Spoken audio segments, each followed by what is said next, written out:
Bonjour tout le monde, bonjour mes amis. J'ai ravi aujourd'hui de vous présenter cette émission. Aujourd'hui, on va parler de beaucoup de leçons de grammaire avec des exemples et des questions. On va réfléchir ensemble et on va répondre. La première partie, c'est des temps très importants.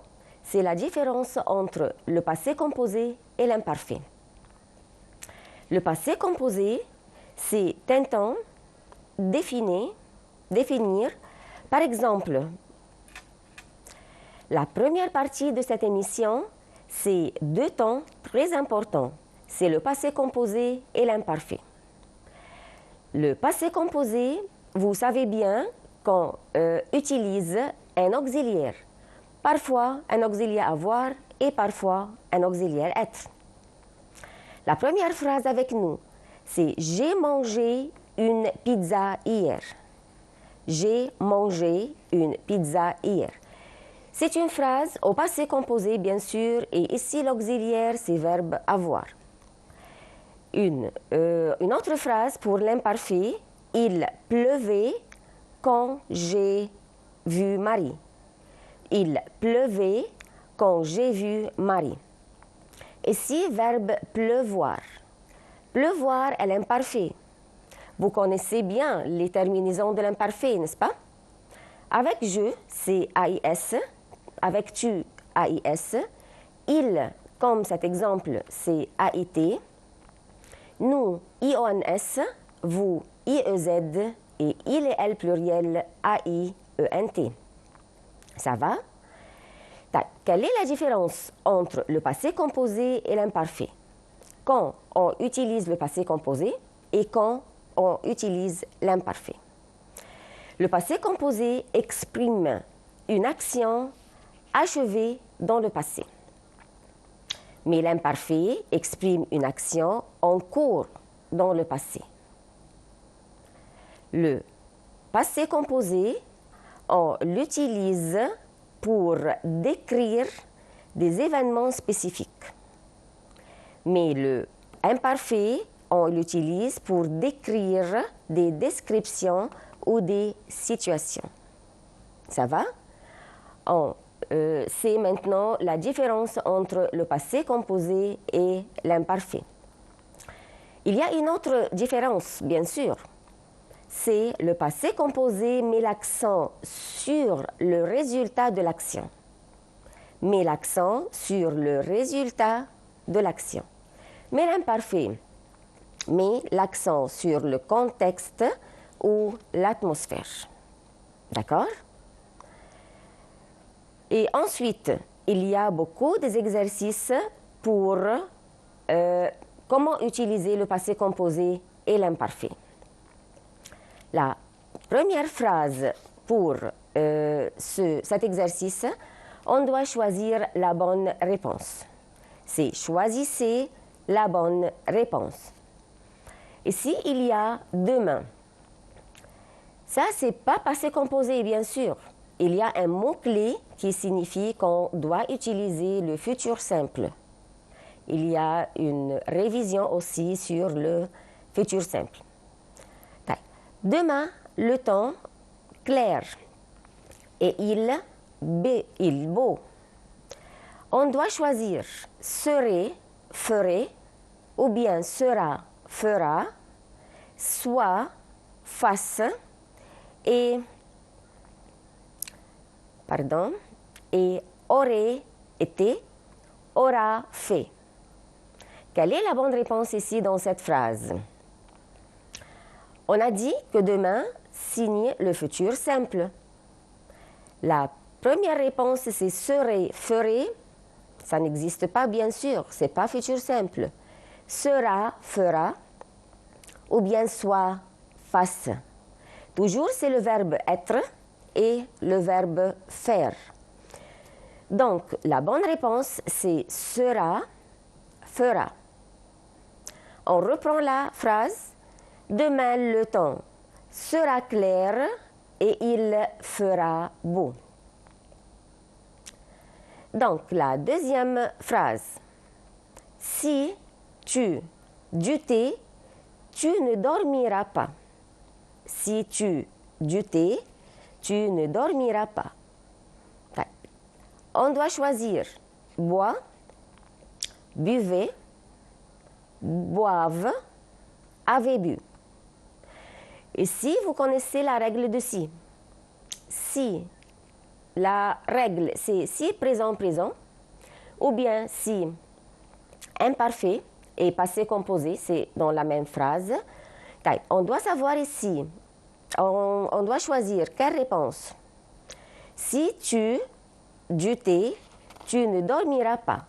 Et si le deuxième verbe, c'est futur, futur simple. Donc, la réponse doit être bois. Pourquoi? Parce que toujours on choisit présent avec le futur. Numéro 3, c'est dommage, vous gagnez ce match. C'est dommage, vous gagnez ce match. On doit choisir entre aurait pu, aviez pu et puissiez, auriez pu. Ici, on doit choisir quoi? Aurait pu ou aviez pu, puissiez, auriez pu. Vraiment, la vraie phrase, c'est auriez pu. On reprend la phrase dès le début. C'est dommage, vous auriez pu gagner ce match. Phrase numéro 4. J'espère. C'est un mot très important ou un verbe très important pour le grammaire. J'espère qu'on ne, pas de mon départ. S'aperçoit, j'aperçoive, s'apercevra, c'est aperçu. Toujours avec le verbe espérer, on doit choisir le verbe au futur simple. Donc, la réponse, c'est s'apercevra.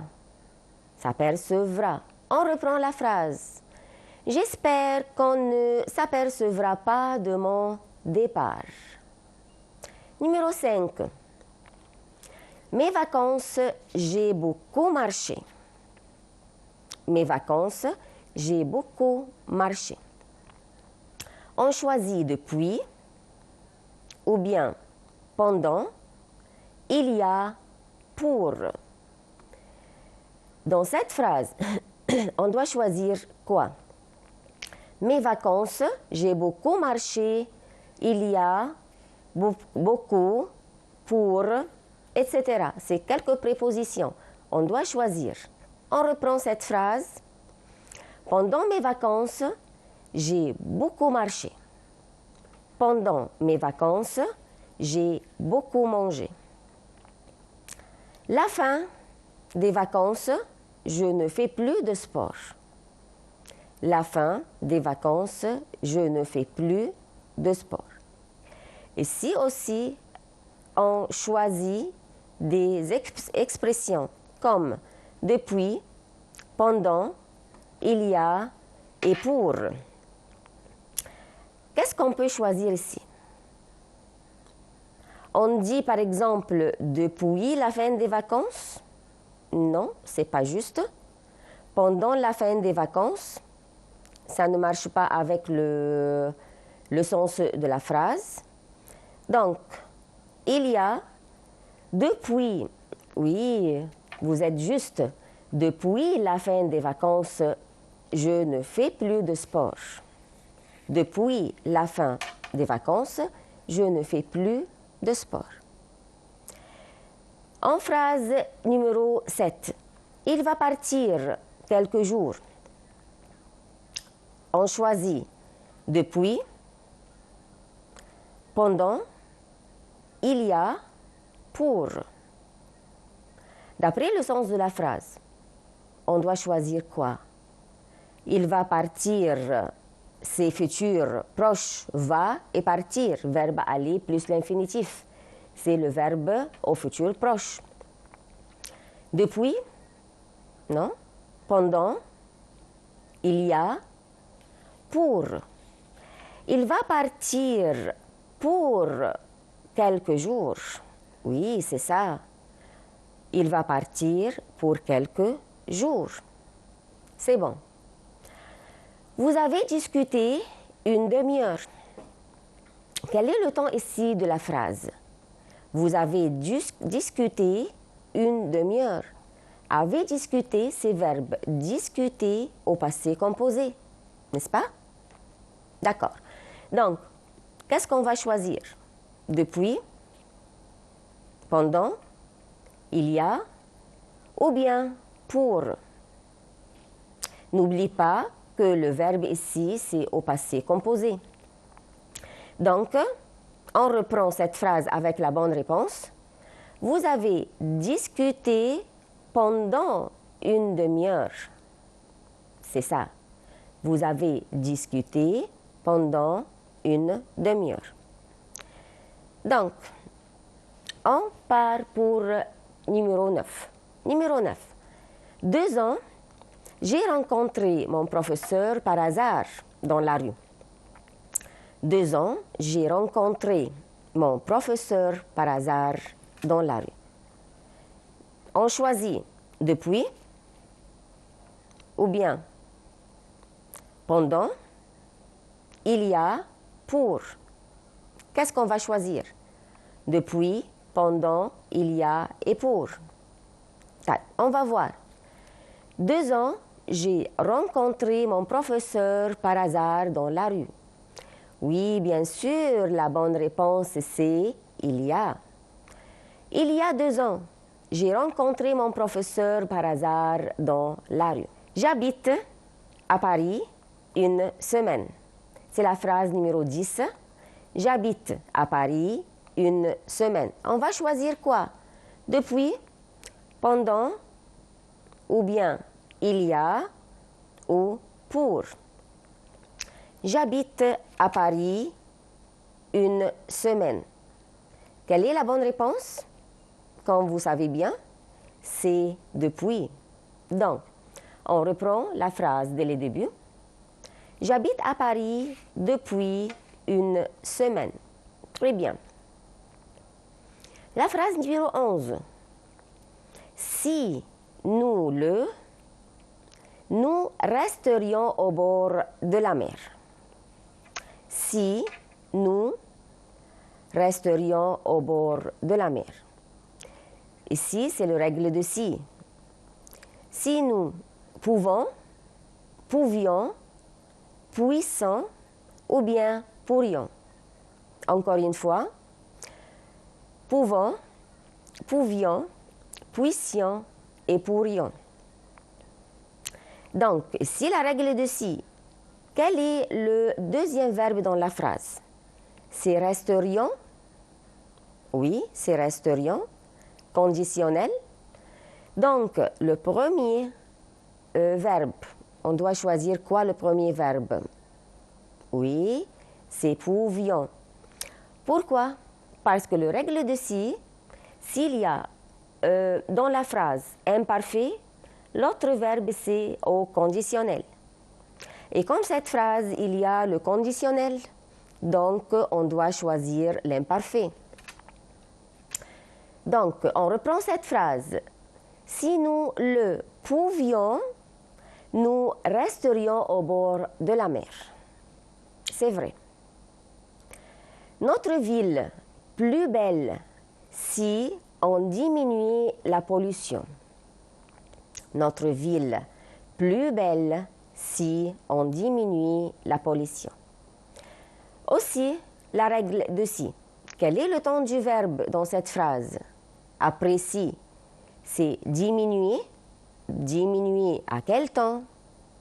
À été, c'est-à-dire l'imparfait. Si je trouve l'imparfait avec le règle du si, toujours je choisis le conditionnel. Donc, on choisit à, et, sera, serait et soit. Quelle est la bonne réponse ici dans cette phrase? Je vous ai dit que le premier verbe, c'est diminuer. Donc, on doit choisir serait. le conditionnel. Très bien. Numéro 13. Son père veut bien qu'il se court. Son père veut bien qu'il se court. Et s'il y a une expression veut que, je veux que, tu veux que, on doit choisir quel temps avec je veux que. Suivez, suis, suivra, suive. Voilà la réponse tout de suite. C'est suive. À quel temps? C'est subjonctif. Verbe suivre au subjonctif. Pourquoi on a choisi le subjonctif? Parce qu'il y a l'expression veut que. Très bien. La phrase numéro 14. Je demande que tu me souvent. Je demande que tu me souvent. Il y a aussi ici une expression, c'est demande que. Demande que. Quel temps vient après demande que? On va voir. Réponds, ou bien répondra, ou bien répondent, ou répondez. Il y a ici plusieurs temps, mais le bon temps ici avec cette phrase, c'est le subjonctif, c'est-à-dire répondent. Oui, c'est ça. Pourquoi? Parce qu'il y a ici je demande que toujours avec le subjonctif. D'accord. Phrase numéro 15. Pensez-vous que les choses s'arrangeaient? Pensez-vous que les choses s'arrangeaient? On choisit entre peuvent, puissent, pourront et pouvaient. Qu'est-ce qu'on va choisir ici? Pensez-vous. Pensez-vous, yani c'est incertain. C'est la bonne réponse avec pensez-vous, c'est toujours le subjonctif. Pensez-vous que les choses puissent s'arranger? Puissent s'arranger, c'est toujours ici le subjonctif. Je pense que les choses s'arrangeaient. C'est une phrase affirmative, pas interrogative. Je pense que les choses s'arrangeaient. Qu'est-ce qu'on peut choisir? Peuvent, puissent, avaient pu, pouvaient. J'ai dit que cette phrase, c'est une phrase affirmative. Donc, toujours, je choisis le présent. Je pense que les choses peuvent s'arranger. Peuvent s'arranger. Ici, j'ai choisi le présent. Numéro 17. C'est une phrase incertain ou certain? Je ne sais pas. La phrase dit « Je ne suis pas certain qu'il me quoi? Qu'il me croit ou croit ou croit ou croyez. » Voilà la réponse tout de suite devant vous. C'est croit. Je ne suis pas certain qu'il me croit. D'accord. On va toujours aux questions numéro 18. Je sortirai avec mes amis aux conditions que je me dévoile. Ici, il y a une expression qui dit « à condition que ». À condition que, toujours, on choisit avec cette expression le mot ou le verbe au temps subjonctif. Subjonctif. On va choisir quoi? Fait, à condition que je fais. Non. Que je ferai. Que je faisais. Ou bien que je fasse. Que je fasse. C'est toujours ici le verbe faire. Faire. Mais au temps. Quel temps? quel temps je dois choisir au présent ou quoi, conditionnel, ou futur, ou imparfait, ou subjonctif, je ne sais pas. On doit lire une autre fois cette phrase. Je sortirai avec mes amis à condition que je fasse. Oui, c'est vrai, c'est ça, que je fasse. Donc, je choisis le subjonctif avec l'expression à condition que. Une question aussi, numéro 19. Vous ne pourriez pas acheter de voiture au cas où nous n'avons pas assez d'argent. Je lis encore une fois cette phrase. Vous ne pourriez pas acheter de voiture au cas où vous n'avez pas assez d'argent. On choisit avait ou avait ou bien auriez ou ayez. C'est toujours ici verbe avoir. Mais quel temps je dois choisir? Avec l'expression au cas où. Au cas où. C'est auriez. Vous ne pourriez pas acheter de voiture au cas où vous n'auriez pas assez d'argent. Bien sûr, si on n'a pas d'argent, bien sûr, on n'a pas pu acheter de voiture. Vous allez envoyer ces cartes à vos amis. Vous allez envoyer ces cartes à vos amis. On doit choisir ici, oui, je vais les leur envoyer. Oui, je vais les lui envoyer.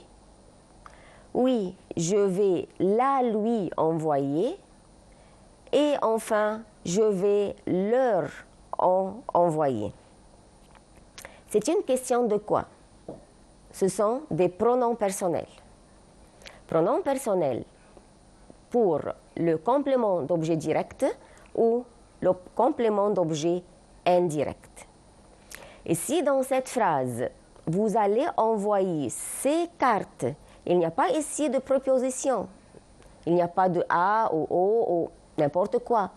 Vous allez envoyer ces cartes. Donc, c'est un complément d'objet direct. À vos amis. S'il y a A, c'est une préposition. Donc, vos amis, c'est un complément d'objet indirect.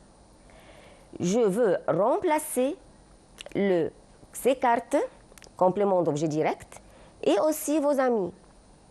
Je veux remplacer les deux avec des pronoms personnels. Qu'est-ce qu'on doit choisir? Je vais les leur, ou bien les lui, ou bien la lui, ou bien leur on. Ces cartes, c'est complément d'objet direct comme j'ai dit. Donc, je dois choisir les parce que c'est un mot pluriel. À vos amis, c'est un indirect, objet indirect. Donc, je dois choisir leur. Donc, la bonne phrase, c'est oui, je vais les leur envoyer. Les remplace ces cartes et leur remplace vos amis. C'est bon? Le professeur a distribué les cahiers aux élèves. Le professeur a distribué les cahiers aux élèves. Ici, on doit choisir la bonne réponse avec le pronom personnel convenable. Comment? Oui, il les leur a distribués. Oui, il le leur a distribué. Ou bien, oui, il les lui a distribué. Ou, oui, il les lui a distribué. Quelle est la bonne réponse dans cette phrase? On doit d'abord savoir où est le complément d'objet direct et le objet indirect. Le premier complément d'objet, c'est les cahiers. C'est un complément direct.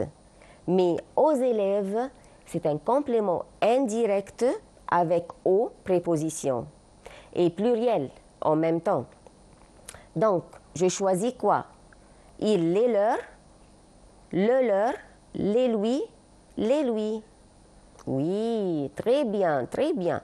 Oui, il les leur a distribué. Les remplace les cahiers, complément d'objet direct. Leur remplace aux élèves, complément d'objet indirect. Très bien. Maintenant, on passe pour la question 22. Faut-il faire lire notre enfant?